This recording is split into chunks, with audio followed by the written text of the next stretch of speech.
Bonjour chers amis, j'espère que vous allez bien chez vous, j'espère que vous avez passé une bonne semaine dans tout ce que vous entreprenez en ce moment. Je souhaite qu'il y ait la paix chez vous dans tout ce que vous faites en ce moment. Je m'appelle El Padovano, DJ. Je reviens encore une fois aujourd'hui pour une nouvelle vidéo, pour une nouvelle idée. Aujourd'hui, nous allons parler de la confiance. J'espère que la vidéo de la semaine passée vous a plu. Si vous avez des questions, n'hésitez surtout pas à me les poser en commentaire et je vais répondre minutieusement à chacune de vos questions. Alors, comme je disais, nous revenons aujourd'hui avec une nouvelle vidéo, avec une nouvelle conception, avec des nouveaux conseils, des nouvelles façons de voir les choses. Donc, n'hésitez pas à vous abonner massivement à cette chaîne YouTube, El Padovano DJ.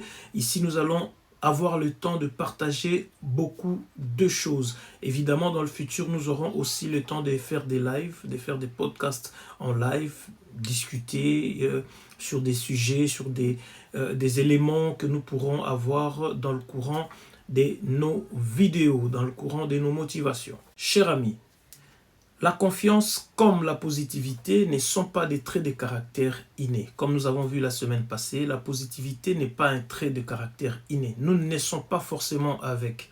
C'est quelque chose que l'on peut acquérir et développer et même améliorer. Donc on va dire d'une personne qui développe, qui a une confiance en soi, qui a une forte confiance en soi, on ne peut pas forcément dire que cette personne est née avec. Tout comme une personne qui n'a pas confiance en soi, on ne peut pas non plus dire que cette personne-là n'a plus de chance d'avoir la confiance. C'est-à-dire que c'est quelque chose qu'on peut acquérir, c'est une compétence qu'on peut à tout moment de sa vie rencontrer, aborder, développer et améliorer. Donc nous devons déjà partir sur cette base-là, savoir que la confiance, on peut s'en acquérir. La confiance, on peut la développer.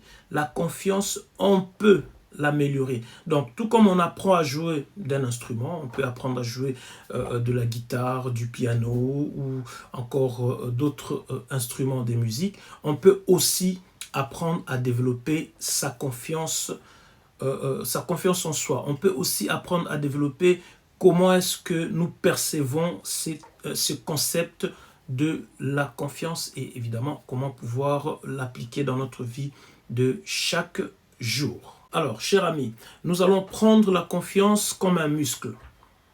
Un petit exemple. La confiance, c'est comme un muscle qu'on peut développer. Et c'est là que je fais un big up à tous les bodybuilders et aux passionnés du fitness. La confiance, c'est comme un muscle qu'on peut développer. C'est-à-dire qu'on peut commencer son fitness, on va dire à une certaine période de l'année, on va commencer son fitness et avec un objectif, développer par exemple les muscles de ses cuisses, par exemple, ou les muscles du bras. Avec le temps, on travaille son muscle, on le développe, on l'améliore et on aura des résultats. Donc la confiance, c'est comme un muscle, on peut le prendre comme ça.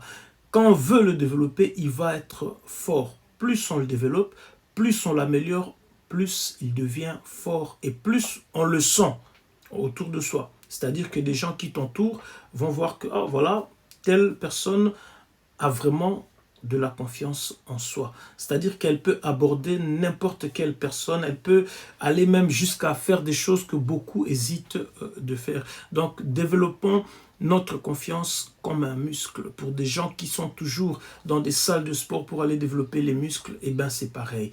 Travaillez toujours votre confiance, donnez-vous toujours ce temps-là de pouvoir améliorer votre confiance pour que, en fin de compte, nous disions que tu as de la confiance en soi. Évidemment, la première personne qui doit s'en rendre compte, c'est toi-même. Alors, cher ami, comme un muscle, la confiance aussi a besoin d'être sollicitée et travaillée. Donc, nous devons savoir que notre confiance doit être sollicitée et améliorée. C'est pour ça qu'il nous faut quelques exercices. Nous avons quelques petites idées que nous allons partager. Nous les appelons donc les petits pas. Nous avons quelques petits pas que nous pouvons travailler. Le premier point que j'aimerais souligner aujourd'hui, cher ami, c'est savoir dire non.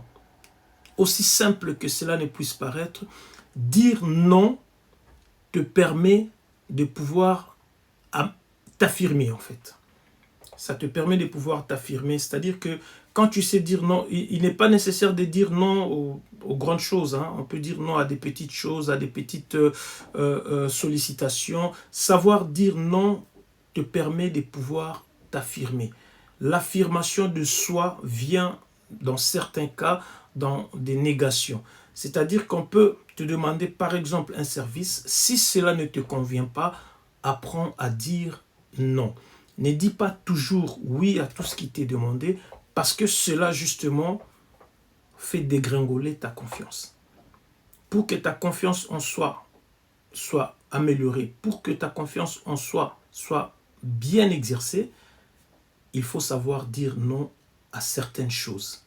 C'est-à-dire que quand tu dis non, tu t'affirmes, tu donnes ta vraie position. C'est vrai, autour de nous, il y a vraiment des personnes qui ne savent pas dire non, hein. Ils sont toujours là à se mettre d'accord avec tout ce que les gens disent, tout ce que les gens font. Ils sont d'accord avec tout. Et ça, ce n'est pas un bon signe. Ce n'est pas quelque chose de bien pour quelqu'un qui veut améliorer la confiance en soi. Donc, sache dire non de temps en temps, champion. Un autre point dont je voudrais parler avec toi, cher ami, c'est de savoir parler aux inconnus. C'est-à-dire que c'est aussi un point qui aide à développer sa confiance en soi. Ça peut être devant une caisse dans un magasin, on vient et on adresse 2-3 petits mots au vendeur ou à la vendeuse. Bonjour, est-ce que ça va? Est-ce que par ici, je peux trouver ci, je peux trouver ça? Cette façon-là d'aborder des gens que l'on ne connaît pas, ça aide aussi à développer la confiance en soi. C'est-à-dire que tu croises une personne dans un transport en commun, tu croises une personne dans un magasin, tu peux l'aborder, tu peux lui parler, même un simple bonjour, même une demande d'adresse, même une demande de renseignement, ça peut aider à savoir développer sa confiance. Parce que si on ne sait vraiment pas parler aux gens, alors ce serait un peu difficile aussi, ça nous arrive à nous tous d'être en voyage, de se retrouver dans une ville où on ne parle pas forcément la langue d'où l'on vient, et donc on a besoin peut-être de demander un renseignement, de demander une information. Ça nous arrive beaucoup, même à des postes frontaliers, comme aux aéroports, à des endroits comme ça peut arriver. Il y a des gens que l'on ne connaît pas, mais à qui nous devons parler. Alors quand on n'a pas la confiance en soi, on ne sait pas s'adresser à ces personnes-là. Donc savoir parler aux inconnus, c'est aussi un point fort pour développer la confiance en soi. Un autre point important que l'on peut utiliser pour pouvoir développer sa confiance en soi, il s'agit de se féliciter pour de petites victoires. Quand on a accompli quelque chose de bien dans sa journée, ça peut être une tâche qu'on a finie à temps, ça peut être un repas qu'on a bien préparé, ça peut être une course qu'on a exécutée dans un bon temps record. Il faut se féliciter de tout ce que l'on fait de bien. Félicite-toi pour des petites choses que tu as accomplies. C'est très important. C'est-à-dire que quand tu as fait quelque chose que tu voulais faire, quand tu as atteint un objectif aussi petit ou aussi grand que cet objectif puisse être, félicite-toi pour cela. Cela te permettra de savoir que ton prochain challenge, tu vas pouvoir l'emporter. Il est très important de savoir fonctionner avec la confiance et l'échec. N'oubliez pas que la confiance est souvent voisine à l'échec. Pourquoi est-ce que je dis ça? Les erreurs ne sont pas forcément des échecs. Il faudrait savoir ça. Nous commettons des erreurs, mais les erreurs ne sont pas forcément des échecs. Les échecs, c'est vraiment ce qui nous met KO, fini, down, on n'en parle plus. Mais les erreurs, ce sont des occasions d'apprendre. C'est des opportunités qui s'offrent à nous afin que nous puissions nous améliorer, afin que nous puissions apprendre, en apprendre encore un peu plus que ce que nous savons déjà. C'est-à-dire que quand on a commis une erreur, on va se poser des questions. Qu'est-ce qui s'est passé? Pourquoi ça s'est passé ainsi? Qu'est-ce qui est arrivé? Et la prochaine fois, comment est-ce que je peux m'améliorer? Cela nous permet de développer aussi notre confiance. Donc, ne vous abattez pas quand vous avez commis une erreur. Sachez que cette erreur peut être une occasion d'apprendre et d'aller de l'avant. Cher ami, comme tu l'as sûrement déjà compris, la confiance n'est pas un état permanent. La confiance est une pratique quotidienne. La confiance, c'est quelque chose qu'on peut acquérir et développer. Alors, ne te demande plus si tu es une personne confiante ou non. Ne te demande plus, ne te pose plus cette question-là. Est-ce que moi, je suis une personne confiante? Est-ce que moi, est-ce que ça, je peux faire ça? Est-ce que je peux y arriver? Ne te pose plus ce genre de questions. Par contre, pose-toi cette question. Qu'est-ce que je peux faire aujourd'hui pour pratiquer un peu plus la confiance? Comment est-ce que je peux aborder différemment les choses afin que cela puisse m'aider à exercer ma confiance? Quelles sont les actions que je peux poser pour me faire améliorer ma confiance? C'est dans cette optique-là que l'on doit partir. C'est dans cette optique-là que tu devrais commencer à voir les choses, cher ami.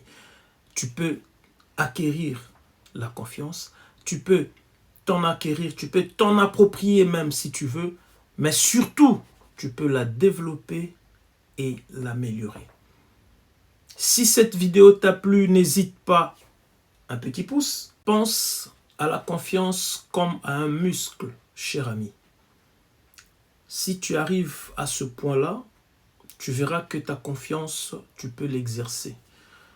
Tu verras qu'après avoir sollicité ta confiance, tu peux la développer. Tu verras qu'après avoir découvert qu'il y a aussi la confiance en toi, en ce moment-là, tu peux travailler ta confiance et aller de l'avant. Après que tu aies vu cette vidéo, je sais que ça va te permettre de pouvoir te redécouvrir, de savoir que tu peux aussi t'améliorer en tant que personne, surtout en tant que personne ayant la confiance en soi. Moi, je te fais confiance. Je sais que tu vas y arriver. Je sais que tu es fort. Je sais que tu es un champion. Alors, fais-toi aussi confiance et va de l'avant. N'hésite pas, car le doute, c'est ton ennemi. L'hésitation, c'est ton ennemi. Mais tu peux être bon ami, bon pote avec la confiance. Alors, lance-toi et fais ce que tu as à faire. Je sais que tu vas y arriver. Voilà, cher ami, nous sommes arrivés à la fin de cette vidéo. J'espère qu'elle t'a plu. J'espère que l'idée même d'aujourd'hui t'a plu. N'oublie pas, pense à la confiance en soi comme à un muscle. Essaye de le développer. Travaille ton muscle, travaille ta confiance et tu pourras atteindre tes objectifs. Alors, pour ceux qui ne sont pas encore abonnés à cette chaîne, je vous encourage à vous abonner et à activer la cloche des notifications pour ne rien manquer, parce que les meilleurs est toujours à venir. Nous avons des bonnes idées à partager, nous avons des bonnes choses à dire dans le futur. N'hésite pas à t'abonner, n'hésite pas à activer la cloche des notifications, n'hésite surtout pas à parler de cela autour de toi et aussi à partager. Je vous souhaite une très bonne journée chez vous, que la paix soit dans vos maisons. Big up à vous, votre serviteur DJ El Padovano qui vous dit à bientôt ou pas.